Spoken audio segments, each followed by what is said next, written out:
Hey. Aujourd'hui, je te retrouve avec un petit sujet sensible. Pourquoi je ne porte plus de soutien-gorge?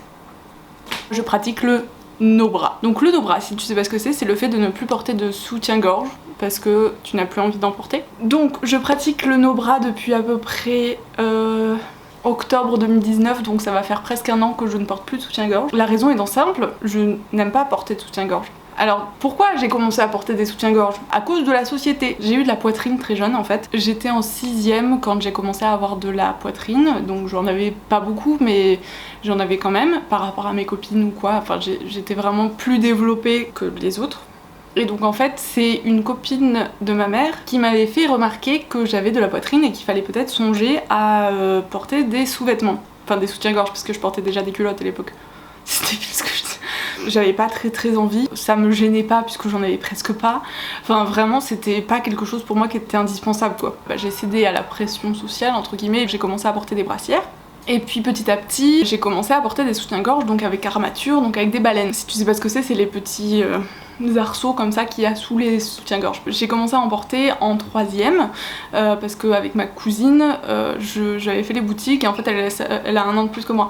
Donc elle s'est acheté des soutiens-gorge déjà un peu sexy, un peu tout ça et c'est les premiers soutiens-gorge que j'ai portés de ma vie, autre que pour soutenir la poitrine en fait. J'ai beaucoup porté des soutiens-gorge et en fait je me suis rendu compte que c'était pas du tout fait pour moi, mais je les mettais parce que c'était mieux accepté comme ça. C'était reconnu qu'il était important d'en porter pour ne pas avoir les seins qui tombent, pour maintenir la poitrine, etc. Aujourd'hui, on sait que c'est plus trop d'actualité, mais à l'époque ça l'était. Et donc du coup j'en portais parce que j'ai eu beaucoup de problèmes de dos à cause de mes seins. Merci d'exister les copains. Et donc pourquoi j'ai voulu ne plus en porter déjà parce que pour le coup c'est vraiment très inconfortable. Je me souviens des soirs où je rentrais chez moi et la première chose que je faisais c'était d'enlever mon soutien-gorge et c'était le soulagement ultime.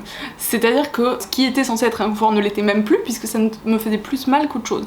Alors j'ai essayé toutes sortes de tailles, j'ai essayé de changer, j'ai essayé différents modèles sans armature, j'ai tout essayé mais rien n'y fait. La première chose que j'avais envie de faire c'était de l'enlever.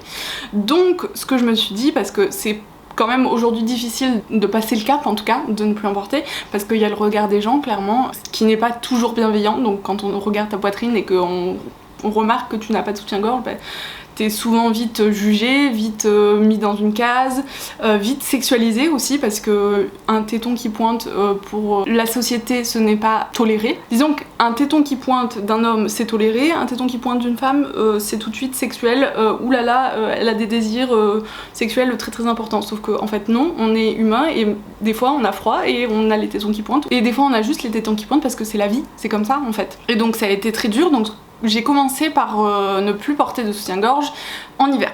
En hiver c'était plus simple pour moi de ne plus en porter parce que y a des pulls et les pulls ça cache vraiment globalement la forme de la poitrine. Sauf si tu mets des pulls vraiment très près du corps et très moulants, on ne devine pas que tu n'as pas de soutien-gorge. Ensuite, le confinement m'a beaucoup aidée dans cette démarche parce que pendant 2 mois je n'ai pas porté de soutien-gorge, pas un seul, non.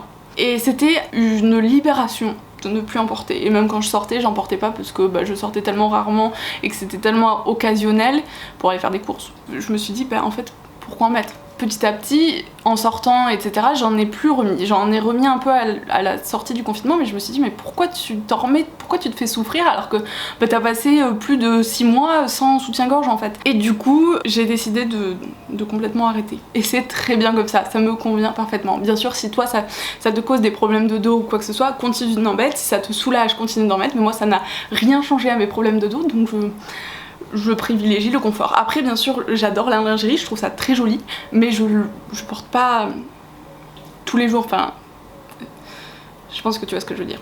Du coup je vais essayer de te convaincre également si tout mon discours avant ne t'a pas convaincu, je vais te donner quelques arguments pour que tu oses, si tu as envie, de ne plus porter de soutien-gorge parce que ça a été un changement radical dans ma vie. D'abord, il faut qu'on combatte les idées reçues. Non, ne pas porter de soutien-gorge ne fera pas tomber tes seins. De toute façon, c'est la gravité. S'ils doivent tomber, ils tomberont.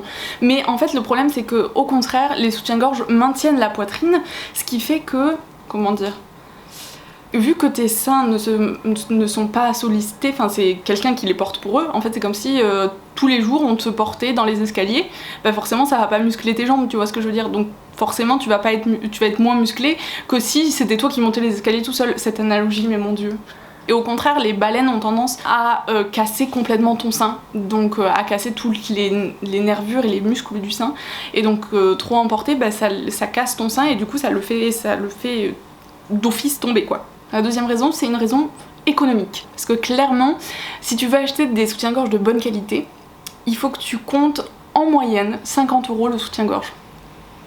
Donc 50 € le soutien-gorge, autant te dire que t'as intérêt de les garder longtemps. Et du coup, ces 50 € que je ne mets pas dans les soutiens-gorge, je les mets ailleurs. Et c'est quand même vachement bien. Et en plus de ça, c'est écologique parce que si tu n'entretiens pas le circuit court de la mode, et ben ils vont arrêter la production. Et du coup, comme il n'y aura plus de production, il n'y aura plus de pollution autour de ça. Et l'avantage aussi, en 3, c'est que tu peux te sentir entièrement libre de faire ce que tu veux de ton corps. Et ça, c'est quand même vachement cool. C'est-à-dire que si tu veux en mettre, tu en mets, si tu ne veux pas en mettre, tu en mets pas, et tu n'es pas esclave de la société.